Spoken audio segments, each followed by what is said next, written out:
Hello, this is Jim and Eddie, and today we're demonstrating how to put a display onto the play clock trailer vertical post. So Eddie, go ahead and you got to lift it up. It's going to go into this channel right here, that top bolt, so you don't have to remove the top bolt from the display.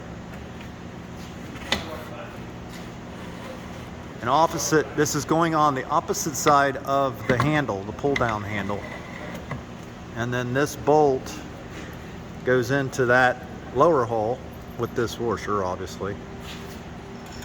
I'll let him put that on over here.